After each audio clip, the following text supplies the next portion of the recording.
Alright, I've been getting a lot of questions about how to pick out a used vise and what you should look for and what you should watch out for. I'm going to try to cover that to the best of my ability. One of the biggest ways to tell how much use a vise has had is how rounded the jaws are. A lot of vices will actually really start to get worn away in this area just from being filed on and ground on, and just people generally doing different cutting operations on metal with them.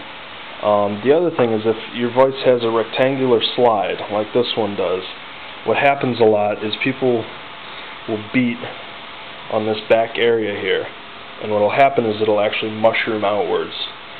So in order to test for that, what you do is you actually bring the vise all the way back, and it should slide just fine, and you should actually be able to keep going and pop the vise jaw. The dynamic jaw should just fall right out. I'm not going to do it here because I don't want to drop it, because I got to have one hand on the camera.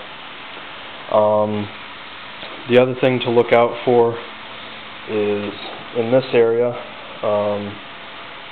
just generally being beat up a lot can cause it not to close all the way. That's a real extreme circumstance. If you do have a vise that's just a bit sticky when it's coming out, especially with certain reeds and stuff, that might not be a huge issue. But again, check the back here for mushrooming.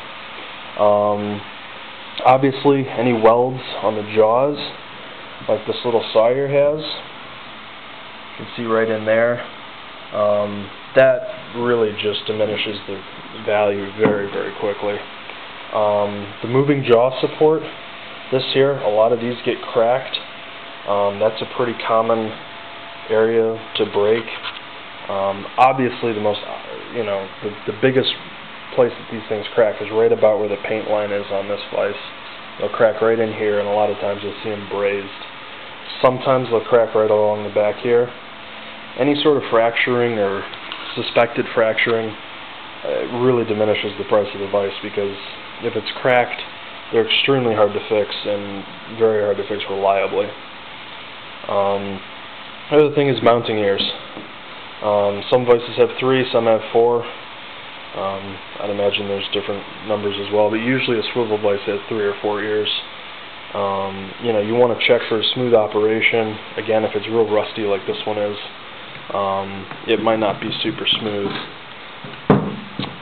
The other thing is, if you're planning on doing any sort of restoration, check and make sure that this collar here on the inside, which is going to be hard to see in this video, or this collar here, is going to be fairly easy to get out, because I've sat there and struggled for a long time with those, and it's really just not that much fun.